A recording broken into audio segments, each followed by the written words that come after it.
Here's the big challenge of life. You can have more than you've got because you can become more than you are. That's the challenge. And of course, the other side of the coin reads, unless you change how you are, you'll always have what you got. I have found in my experience that income does not far exceed personal development. Now, sometimes income takes a lucky jump, but sure enough, unless you grow out where it is, it'll usually come back where you are. Life has strange ways. If somebody hands you $1 million, best you become a millionaire quickly, so you get to keep the money. Otherwise, sure enough, it'll disappear. Somebody once said, if you took all the money in the world, divided it up equally among everybody, it would soon all be back in the same pockets. Incredible. Success is something you attract, not something you pursue. Success is looking for a good place to stay. So instead of going after it, you work on yourself. Personal development. See, the major question to ask on the job is not what are you getting? The major question to ask on the job is, what are you becoming? See, the big question is not what am I getting paid here? The big question is, what am I becoming here? Because true happiness is not contained in what you get. Happiness is contained in what you become. So that's our major subject for tonight, personal development. Of all the assignments Mr. Shoaff gave me at age 25, this was probably the most difficult. In fact, I'm still working on this one. I think it's an unending challenge to see what you can become. The next subject is called Basic Laws. And it's good to study the basics. And I call these basics primarily because they come from the Bible. Now, I'm not a theologian or a minister, and that'll be apparent. But Mr. Shoaff taught me that the Bible was a good textbook for ideas and stories and success equations, how to live the better life. I found out that was true. He also taught me that the Bible is as practical as it is spiritual, and I found out that's true. If you look at your bank account and your income and you're not happy, there are several places in the Bible to check to see what the heck's wrong, so you can make the changes. And we're going to cover some of those tonight called basics. Okay. The next subject is my favorite, setting goals. Mr. Shoaff taught me how to set goals. What a favor that was. One morning at breakfast, shortly after I met him, he said, Jim, let me see your current list of goals, and let's go over them and talk about them. He said, maybe that's the best way I can help you get a better direction started. And I said, I don't have a list. He said, well, is it out in the car or home somewhere? I said, no, sir. I don't have a list anywhere. He said, well, young man, that's where we got to start. He said, I can tell you right now, if you don't have a list of your goals with you, he said, I can guess your bank balance within a few $100s. Which he did. And that got my attention. I said, you mean my bank balance would change if I had a list of goals? He said, drastically. That day, I became a willing student how to set goals. And sure enough, learning how to set goals changed my life. And I often wondered why no one had ever taught me how to set goals up until age 25. I went to high school, but if they offered it, I missed it. I went to college for a year, never heard it. I worked for Sears. Really? And to my knowledge, Sears never taught it. Right? How to set goals. So here I am, age 25, married, my family's starting, I've been to college, I'm working, and I still don't know how to set goals. But fortunately, when I was 25, I met the man who taught me how, and it revolutionized my whole life. Economically, socially, personally, it's incredible. So I want to share with you tonight what Mr. Shoaff shared with me, how to set goals. It can be a life changer. Okay. The next subject is the negative part of the seminar. Life is part negative, so we got to talk about the negative. And this subject is called diseases of attitude. Diseases of attitude. There's a lot of things that can wreck your chances to do well. We live in a rather dangerous world, so you got to be not only wise, you got to be careful. Now, attitude diseases are just as bad as physical diseases, right? High blood pressure, heart trouble. I mean, a lot of things lace your chances to do well. So you've got to be careful. And attitude diseases are deadly. I mean, they'll destroy all the good things you start. Okay? So we'll go through those attitude diseases, how to spot them, how to look for them, what they are, and the cure. And I'm a pro on these because I've had them all, so I can give you excellent advice on this. Now, the last subject we're going to consider tonight is called the day that turns your life around. The day that turns your life around. And under this subject, we're going to talk about the emotions that can change your life. Human beings are emotional creatures. And emotions are powerful for life change. Now, of course, emotions are so powerful they can go either way on you. Emotions can either build or destroy. So you really have to employ emotions properly. We call civilization the intelligent management of human emotions. If you can intelligently apply your emotions in the right direction, no telling what can happen. Could turn your life around one day, could be sufficient. So we'll talk about those. Okay. Now that's a lot to cover in one evening. But we'll keep at it here and see if we can't get it all done. I'd like to have you now jot down the theme of the seminar. Every seminar should have a theme, I guess. We've got one. It's on some of our literature if you happen to notice it, but if you didn't, for your notes, here it is. The theme of the seminar goes like this. The major key to your better future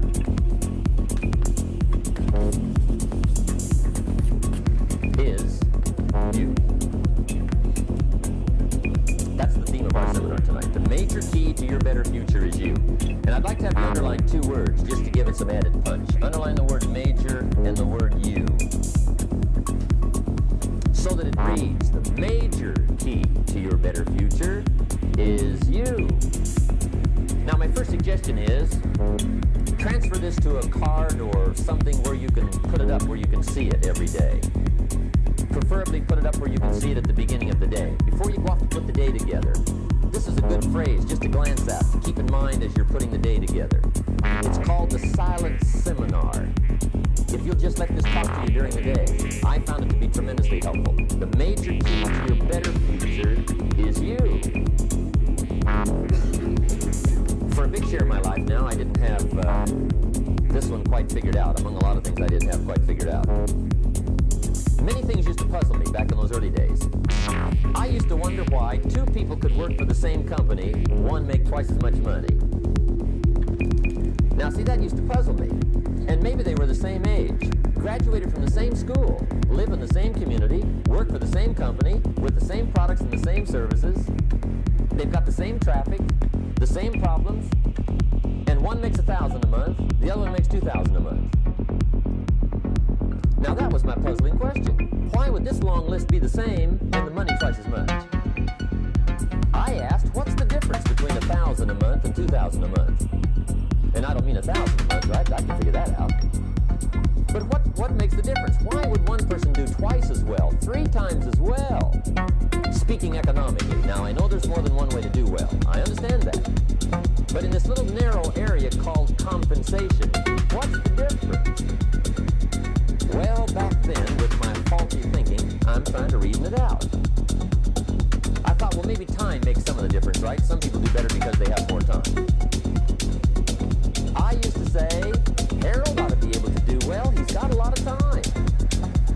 If I had all of Harold's time, I could do well. Now, that's got to be dumb, right? Number one, you can't get somebody else's time. A guy says to me one time, he says, you know, if I had some extra time, I could make some extra money. I said, then forget it. There isn't any extra time. Hey, when the clock strikes 12 midnight, that about wraps it up, right? I mean, you can look around the gongs there for a little more, but it's over. You say to the guy, what are you doing? He said, looking for extra time. See, they'll come and take you away, right? There isn't any more time. Now, if you can't get more time, which you can't, what could you get more of that would make a difference in economic results? And here's the key word. Make it a part of your notes. We're going to consider it tonight. The word is value. And I have a little phrase for your notes. Value makes the difference in results. Value makes the difference. You can't get more time, but you can create more value. Now here's the first lesson of economics. Everybody should learn it from the time they're old enough to understand what a dollar means, how to earn one, how to get one, how to keep one, what to do with it. First lesson of economics. We primarily get paid for value. That's lesson one. Bringing value to the marketplace, that's how you get paid. You don't get paid for the time. I know it takes time to bring value to the marketplace, but you get paid for the value, not the time. Now, since that's true, here's one of the key questions of the evening. Is it possible to become twice as valuable at the marketplace and make twice as much money in the same time? Could you become 3 times as valuable? Make 3 times as much money in the same time? Is that possible? The answer is yes, if. And it's always if, right? Life is known as the big if. Harry Truman once said, life is iffy. How true. And here's the big if we're going to consider tonight. It's possible to do much better at the marketplace if you go to work primarily on yourself. And that's the theme of our seminar tonight. Learning to work primarily on yourself. People have asked me for the last 24 years, how do you develop an above-average income? And the answer is, become an above-average person. Develop an above-average handshake. Some people want to be successful, they don't even work on their handshake. As easy as that would be to start on. They let it slide, they don't understand. Develop an above-average smile. Develop an above-average excitement. Develop an above-average interest in other people. Develop an above-average intensity to win. See, that'll change everything. Probably one of the most frustrating experiences in life is looking for an above-average job with above-average pay without becoming an above-average person. It's called frustration.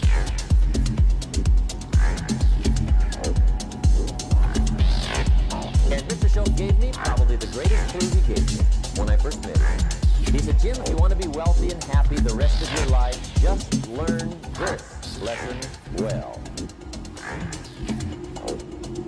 He said, learn to work harder on yourself than you do on your job.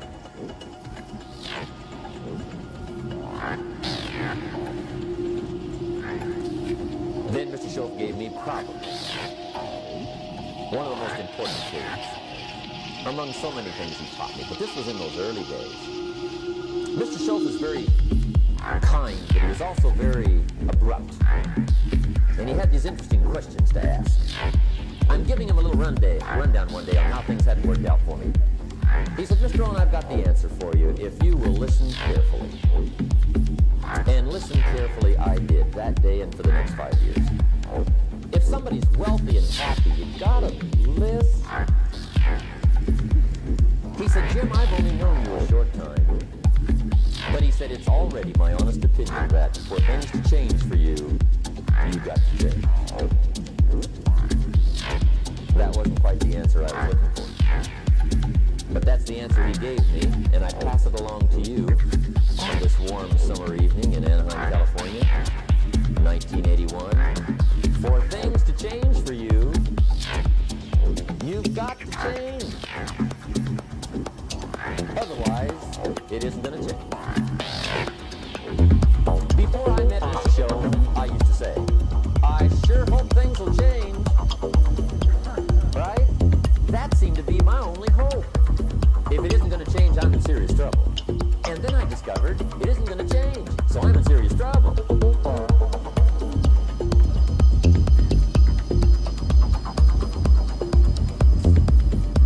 See, I can tell you what the 80s are going to be like. You have dropped into the right place. I did a seminar one time for Standard Oil executives and management in Honolulu. And we're having a conference one day on this big conference table. And one of them said to me, Mr. Rohn, you know some fairly important people halfway around the world. What do you think the 80s are going to be like? I said, gentlemen, I do know the right people. I can't tell you. So they all listened very carefully. And I said, gentlemen, based on my wide experience, I can really honestly say to you, in my opinion, in the 80s, it's going to be about like it's always been. Aren't you glad you came? That's inside. I don't pass that around just everywhere. Now, of course, I said that to make a point, but I also said it because it's accurate. It's going to be about like it's always been. It isn't going to change. The tide comes in and then what? It goes out for 6,500 years that we know of, recorded history, and probably long before that. So it is not going to change. It gets light and then what? It turns dark. 6,500 years. See, it's not likely to change. And we're not going to be startled by that. If the sun goes down, the guy says, what's happened? What's happened? It means he hasn't been here long, I guess, right? It always goes down about this time. The guy says, well, I don't like that arrangement. Well, you got to talk to somebody besides me, right? It gets light, then it turns dark. In rotation, the next season after fall is what? Winter. Pray tell, how often does winter follow fall? Every year regularly for the last 6,500 we know. See, it is not going to change. Now, some winters are long, and some are short, and some are hard, and some are easy, but they always come right after falls. It isn't going to change. Sometimes you can figure it out, sometimes there's no way to figure it out. Sometimes it goes well, sometimes it gets in a knot, sometimes it sails along, sometimes it gets in reverse. See, that's not going to change. The last 6,000 years reads like this: opportunity mixed with difficulty. That's how it reads. It isn't going to change. The man says, well, if it isn't going to change, how will my life ever change? Answer, when you change. And whether I'm talking to high school kids or business executives, my message is always the same. And it goes like this: the only way it gets better for you is when you get better.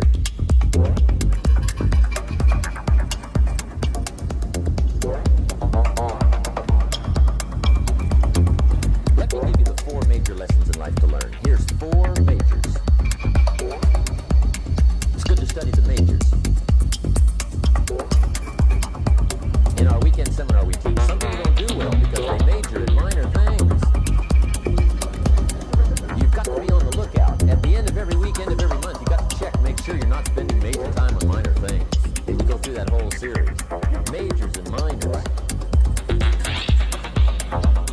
Now, let me give you 2 phrases before we get to the 4 majors. This will set it up and you'll see where I'm going. 2 key phrases for your notes.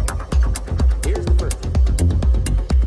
Life and business is like the changing seasons. That's the first phrase. Life and business is like changing seasons. One of the best ways to describe life, it's like the seasons.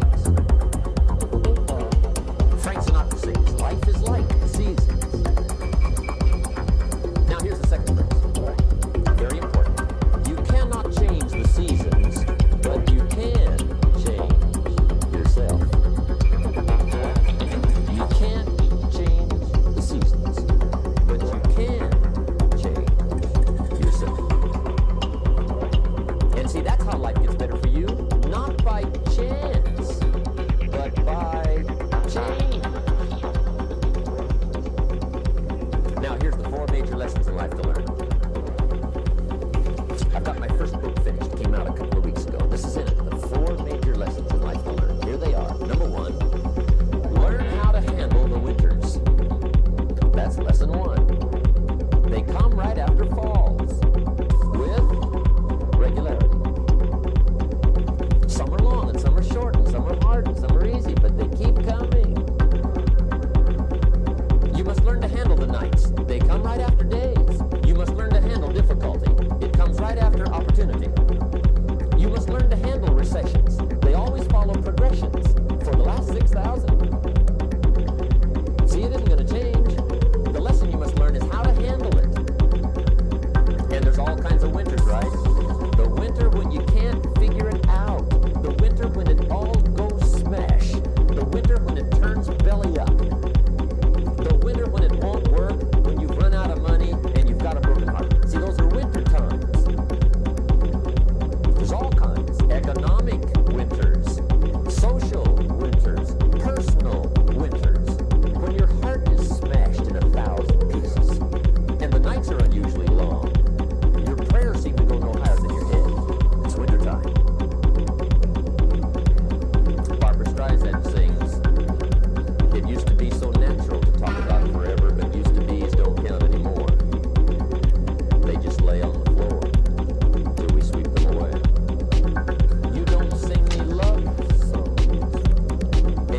life like a candle in the wind.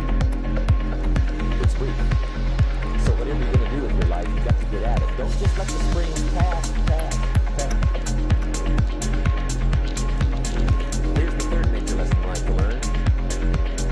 Learn how to protect your crops all summer. You got to take care of what you start. Sure enough, as soon as you planted your garden in the spring, the busy bugs and the noxious weeds are out to take it. And here's the next bit of truth. They will take it unless you prevent it. And that's the third major skill to learn. You've got to learn to prevent the intruder from taking all the good you start. It's one of the challenges. Here's two key phrases under number 3. First one, all good will be attacked. On this planet, maybe not the next one we get to, but on this one, all good will be attacked. Every garden will be invaded. Not to think so is naive. And here's the second phrase. All values must be defended. Political values, social values, community values, family values, marriage values, friendship values, business values. Every garden must be tended all summer. Third major lesson. Now here's number 4. Fourth major lesson in life to learn. Learn how to reap in the fall without complaint. Learn to reap come harvest time without complaint. Take full responsibility for what happens to you. It's one of the highest forms of human maturity, accepting full responsibility. It's the day you know you've passed from childhood to adulthood, the day you accept full responsibility. And another note, learn to reap in the fall without apology. Without apology if you do well, and without complaint if you don't. That's maturity. I used to have that long list of reasons why I wasn't doing well. To explain. You've got to explain, right? Otherwise you're going to look bad. I used to have this funny list called Reasons for Not Looking Good.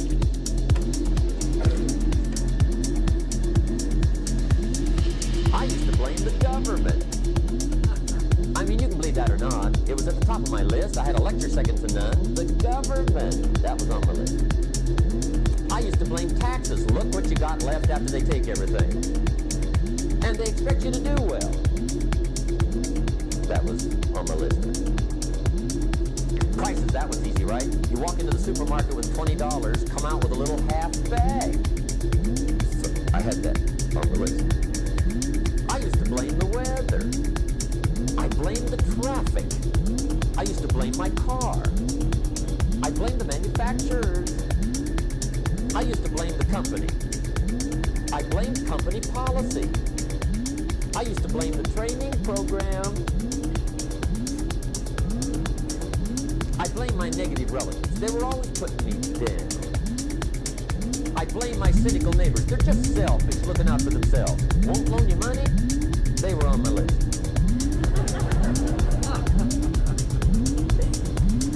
I used to blame the economy. I blame the community. That's a pretty good list for not doing well, isn't it? I thought it was good. I'll never forget one day, Mr. Shope was very kind, but he was also very blunt. And this was no exception. And I'm glad he was blunt. There's a lot of things I'd have missed if he hadn't been blunt. One day, with sort of a curious look on his face, he said, Jim, just out of curiosity, tell me, how come you haven't done well up until now? Excellent question. I thought, well, so I won't look too bad, I'll go through my list. And this list I just gave you, I put that on him. And he was very patient. He let me go through the whole thing, the government, the weather. I went through this whole thing. When I finished, he looked my list over very carefully. He said, Mr. Rohn, big problem with your list. You ain't on it. How brilliant.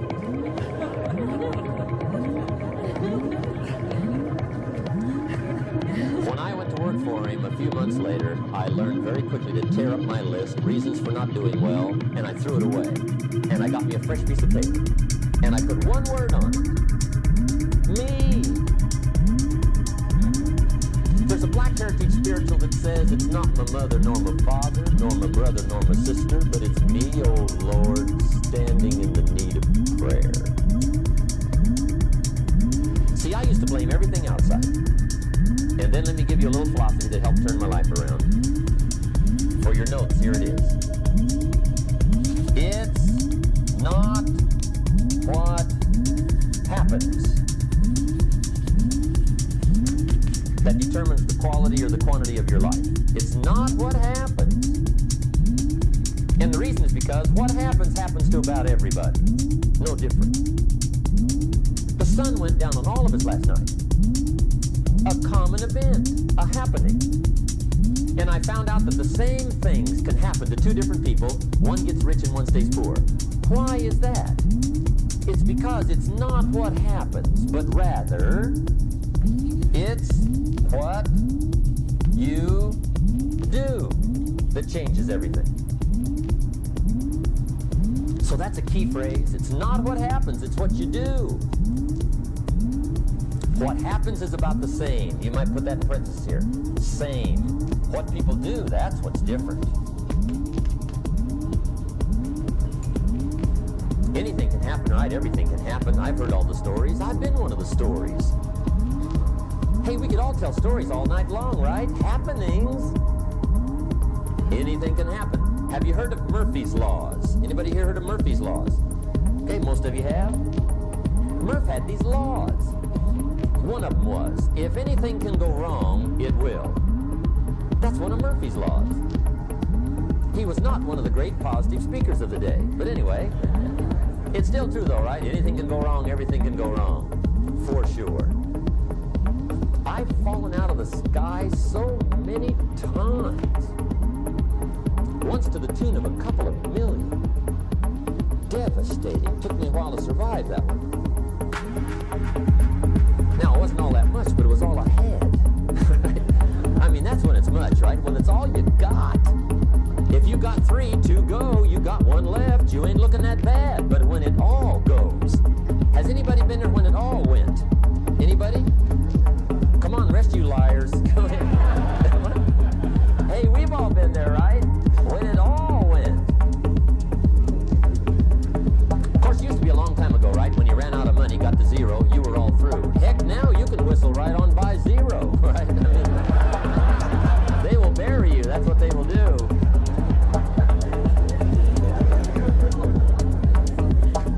But see, those are the happenings, right? Everything can happen. Anything can happen. But it's not the happenings. It's what you do about it. Somebody says, yeah, but you don't understand the disappointments I've had.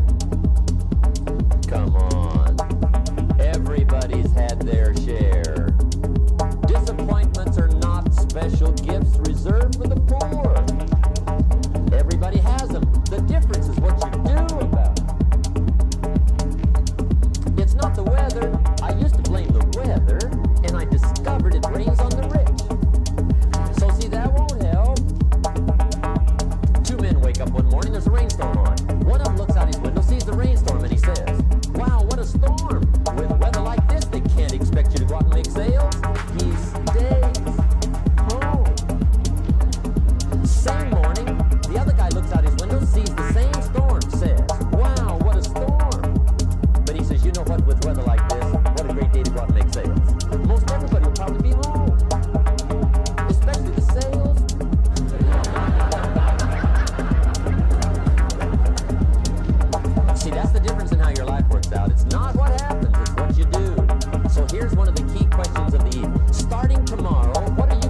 same again after tonight, only by choice. If you don't like your present address, change it. You're not a tree.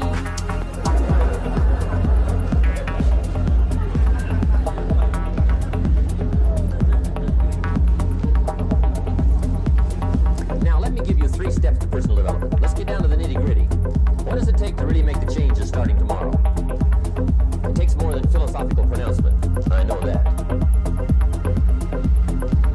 It also takes more than enthusiasm. I know we're hearing a lot about enthusiasm these days, but see, that just won't do the job. We're still hearing the old cliches of the 30s, right? To be enthusiastic, you must act enthusiastic. But see, that's not going to help. After you have leaped about, there are some things you got to do, or it isn't going to change. See, you can get all excited about lifting 200 pounds till you get to the gym. And then you need a new excitement. And the new excitement is called discipline. Major step to human progress. Discipline. If there's one thing to get excited over, that's it. Get excited over your ability to make yourself do the necessary things. What could you make yourself do starting tomorrow that would change it all? No! Tell! Now, see, that's exciting. On any given day, you can massively change the direction of your life. Murder is a clear example that any one person on any given day can forever alter the course of their life. It just happens to be a negative act. But just as sure as you can commit a negative act, you can also commit a positive act and forever alter your life. Whenever you wish. Now that's exciting. And whatever that act might be that changes your life. A guy finally takes a shotgun to his car and blows out every window, destroys every tire, puts 100 rounds in this shabby old thing. And he says, I have driven this embarrassing thing for the last time. And not only will I never drive it again, nobody else will ever drive it again. And he lets that shuddering thing stand there for a while as a monument to the day he said, today my life changes. Now who can do that? Anybody. When can you do it? Whatever day you pick.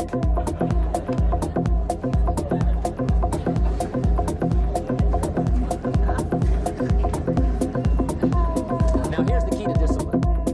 Start with the little disciplines, get excited over the little disciplines, and get right on those because those will lead to the big ones. You can't handle the big challenges in life unless you take on the little ones. Make a list of all the things you can do, get right on those, discipline yourself for those, both for the results and for the muscle and for the practice. So that when life hands you some big challenges, you'll be ready, you'll have the muscle. But see, if you don't handle the small ones, you can't take care of the big ones. Okay, here's what else it takes for life change. Self-motivation. Key phrase, self-motivation. I don't know why we call it self-motivation. It's really the only kind there is. You got to motivate yourself. Because I found out you can't change people. They can change themselves, but you can't change them. Lord knows some I've tried. But see, it won't work. People have to change themselves. I learned some of those lessons early. I built a little sales organization way back in those early days. I'm 25. And I had some nice people. I said, I'm going to make these people successful if it kills me. I almost died. I mean, you can't do that.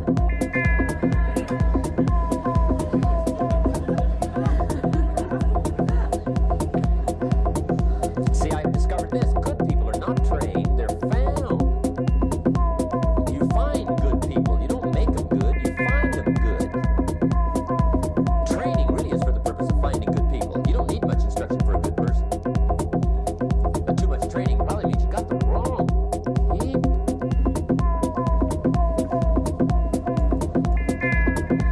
So you got to find the right people. That's the key to getting a good job done. One of the major things we learn in management, lesson 1, don't send your ducks to eagle school.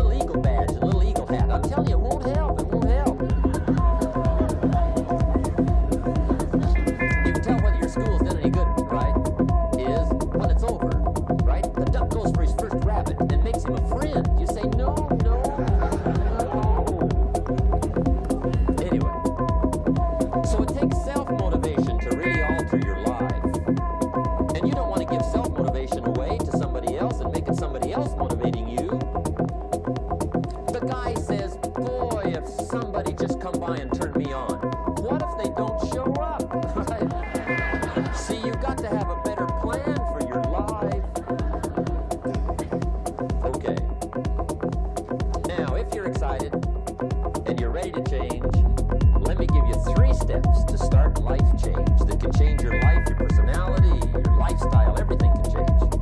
Here's the steps. Number 1, find out how things work. The first key to doing better is find out. To change your life, really, you need ideas. There isn't anything an idea can't change. And Schultz taught me the major problem is lack of an idea, not a problem. At first I didn't have any money. I said to Mr. Schultz, I don't have any money. He said, that's not a problem. Now see, up until then I always thought it was. Right? I was confused. He said, no, the problem is lack of an idea on how to create money and wealth. It isn't lack of money, it's lack of ideas. So if you get the ideas, so you can change anything. Now to get ideas, you need a constant study of finding out.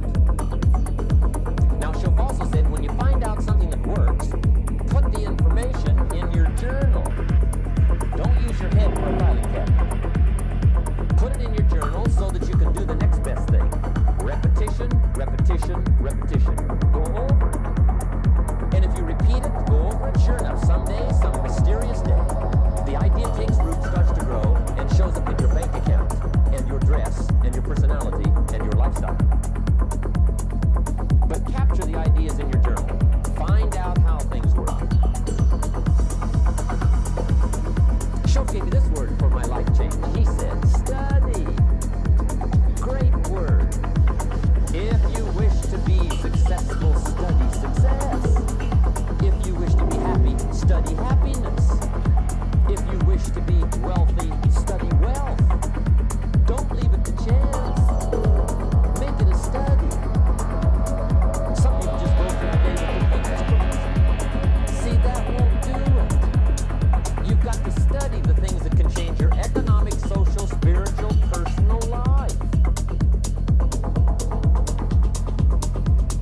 Now here's a qualifying phrase, and we'll have several of these qualifying phrases throughout the show. Here's the first one. You may not be able to do all you find out. I understand.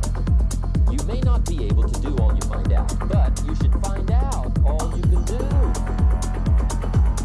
See, you don't want to wind up at the end of your life and discover that you've lived only 1/10 of it, and the other 9/10 went down the drain. Not for lack of opportunity, for lack of information. So that's number 1, find out how things work. Now here's the best human virtue for finding out, curiosity. Make a note of that. Curiosity. Be curious. You might add a word to it that'll help. Childish curiosity.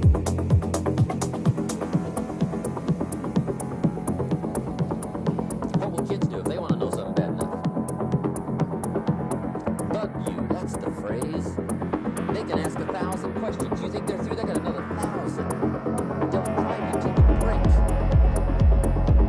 It's a virtue. When you gotta know, be like a child. In fact, Jesus, the master teacher, said, unless you can become like little children, you might as well forget it. You don't have a prayer. Excellent advice. You gotta be like children. 4 ways, in my opinion, to be like a child. Number 1 is curiosity. Number 2 is excitement. Get excited like a child over your ability to make yourself do anything for change. 3rd is faith. Have faith like a child. Adultery, too. You have big faith. And 4th is trust. Trust is a childish virtue, but the rewards are incredible. So be like a child. Now, if you're curious, let me give you 3 ways to find out how to change anything. Any life direction, any dimension. Here's 3 ways to find out how to change anything.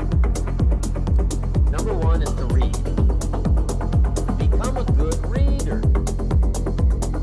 All of the successful people I know and work with around the world, they're all good readers. Curiosity drives them to read. They gotta know. They just read, read, read, read, read, read, read, read, read. Become a good reader. Now that's my opinion. Listen to the other lecturers, and listen to me, and make up your own mind. Don't be a follower. Be a student. Okay? I say, really, for life change, you gotta read. One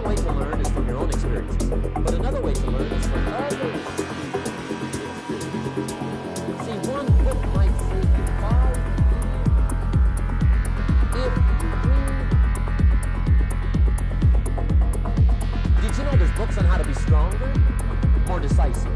Be a speaker. Be a leader. Have a better effect on other people. Develop your personality. Did you know there's books on that? And people don't read them? How would you explain that? And they can read. Did you know that hundreds of successful people have written their stories in books and they wrote down how they did it and people don't read it? How would you explain that? The guy's busy, I guess. You know, you get tied up. The guy says, well, yeah, you work where I work. By the time you struggle home, it's late. You got to eat a bite of supper, watch a little TV, get to bed. You can't sit up half the night reading. And the guy's behind on his car payment. Good worker, hard worker, sincere. But you got to be better than sincere and work hard. Otherwise, at the end of your life, you'll wind up cold, stony broke. You got to be better than a good worker. You got to be a good reader. The whole world is governed by laws. The universe, in fact. Laws. We call it the law of electricity. We call it the law of gravity.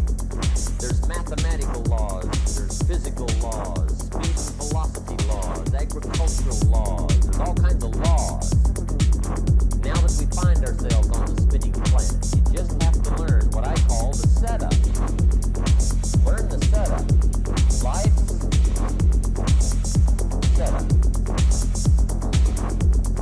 Now, we didn't set it up, but we're here, so you got to learn it. And we should learn the setup for two basic reasons. Number one, to keep from getting hurt. It's one of the major reasons for learning, so you won't get hurt. See, economically, socially, personally, you can get hurt just not knowing. Ignorance is not bliss. Ignorance is poverty. Ignorance is tragedy. You gotta know, or you're gonna get hurt. It's good to know not to walk out of 10 stories. That's excellent information. Now, what if a guy didn't know and he walks out? Now he's dead at the bottom. Somebody says, well, the poor guy didn't know. You gotta know, or you're gonna get hurt. Now, here's a principle. You don't have to like the setup. I don't ask you to like how it is. That's not what's important. But it is important to learn how. So you don't have to like it, but you should learn it. That's what I tell the kids, right? Make sure you get the information. What you think about it, that's up to you. What you're going to do with it, that'll soon be up to you. But make sure you get it. See, there's nothing worse than being stupid. I mean, being broken. But being stupid is awful. And what's pretty bad is being broken stupid, right? That's about the end of the world. I mean, there isn't anything much worse than that. Unless you're sick. Sick, broken, stupid. I mean, that is it, right? There's nowhere else to go. So make sure you get the information. Key. You don't have to like it. Just learn it. If this big monstrous thing lifts up in the sky, hangs there for a little while, cuts loose, comes crashing down, boom, shakes the ground for 5 months. And then this big monster lifts back up in the sky, hangs there for a little while, cuts loose, comes crashing down, boom, shakes the ground for 5 months. It just keeps doing it, this big monstrous thing. Lifting up, and then crashing down, boom. Now, you might come along one day and say, that's got to be a stupid arrangement. Which is okay. You're entitled to your opinion. But the first thing you should learn to do is get out the ignorance. Right? That's number one.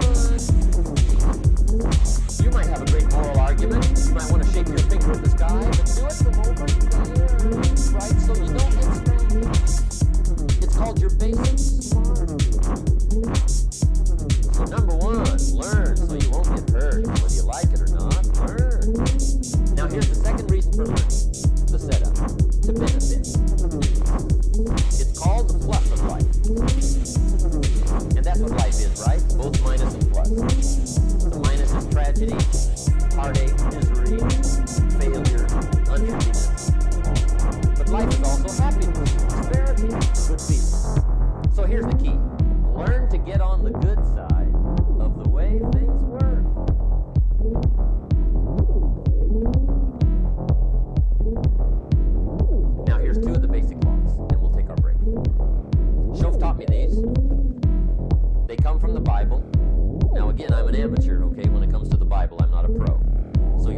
to take my way of putting it.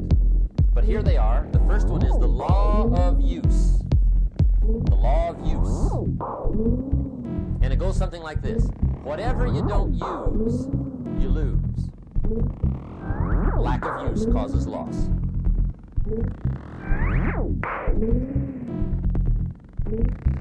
On this planet, maybe not the next one, but on this one, if you tie your arm to your body, leave it there long enough, you'll never use it again.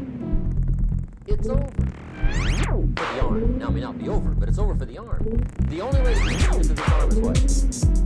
Keep using it. If you quit, you lose. Automatically.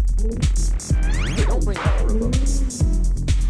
You lose automatically when you quit. Now, the same thing that goes for your arm goes for your brain. Mentality. The same thing goes for all the human virtues. Ambition, unused, declines.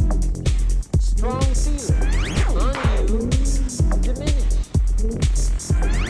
Doesn't grow, diminishes. Faith, unused, decreases. It's a law. Vitality, unused, diminishes. Energy, unused, decreases. The guy says, well, I'm going to save up my energy. You can't. That's like trying to save today, put it on the end of the year. See, you can't do that. They'll come take it away. If you don't use today, what? Lost. The guy says, well, I'll work twice as hard tomorrow. Make up for it. See, that's foolish. You could have done that anyway. Today, unused is lost. A talent unused is lost. An ability unused is lost. So here's one of the key expressions of the evening. Take a new inventory of yourself. Starting tomorrow, new project. Take a new inventory. And make sure that all of your talent and ability and mentality and ingenuity and vitality and strong feelings, faith, courage, make sure that all you've got is being used. Otherwise, you lose. Now, one of the best illustrations of the law of use is a Bible story called the Parable of the Talents. Story. Interesting story if you haven't read it in a while. Just review it. It's a good story. An ancient story says there was a master with 3 servants. He got them together one day and he said to the 3, I've got these talents. And in those ancient days, a talent was a measure of gold. And he said to the 3 servants, take these talents and see what you can do with them while I'm gone. He said, I'm taking a journey and I'll be gone for a while. When I come back, we'll get together, go over the book, see how you do. He said, here's 5 of these talents for you. 5. Here's 2 of them for you. 2. And here's 1 for you. 1. The master said, take those talents, see what you can do with them. When I come back, we'll get together, we'll go over it all. The servant said, okay, master takes off. According to the ancient story, the master comes back from his trip. When he gets back, he gets the 3 servants together, and as he said he would, he asks, how did it go with those talents? You were 5.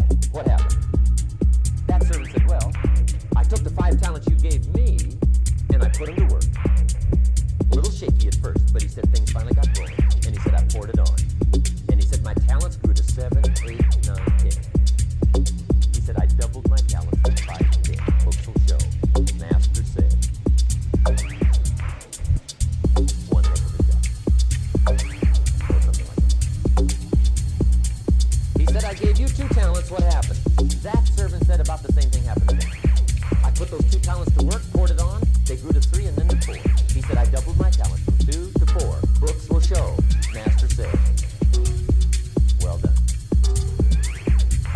He said, I gave you 1 talent. What happened? That servant said, well, I took the talent you gave me, and I carefully wrapped it, and I dug a hole and buried it. And camouflaged it, I suppose, so nobody would steal it. And he said, fortunately, nobody got it. And he said, I knew you were going to be here today, so I dug it up. Here it is, safely wrapped. I did not lose it while you were gone. According to the ancient story, the master said, take that talent away from him.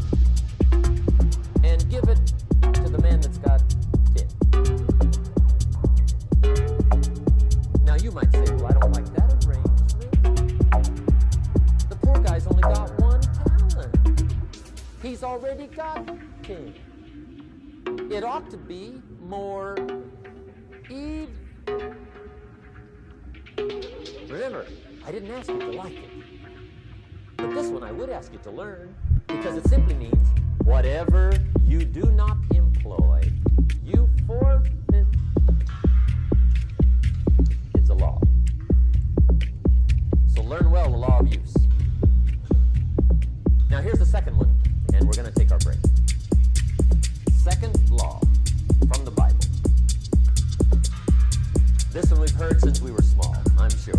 It's called the law of sowing and reaping. In fact, we've probably heard it so often we could quote it.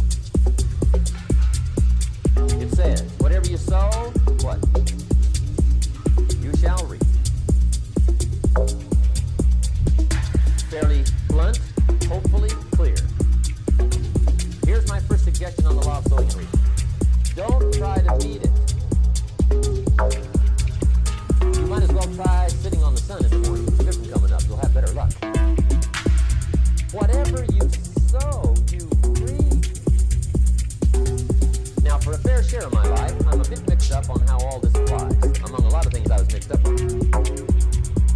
I knew I wasn't reaping too good. That I understood.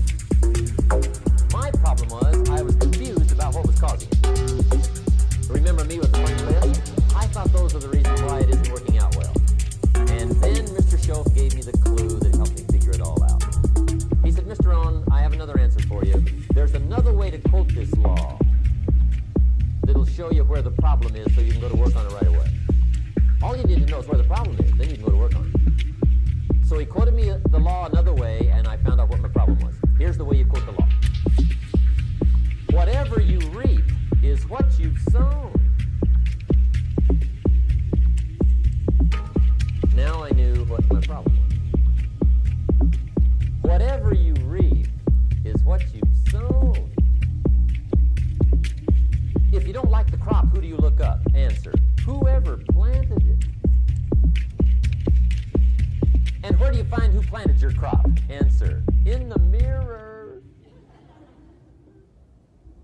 What I finally learned to do come fall was to go to the mirror. That's where you go.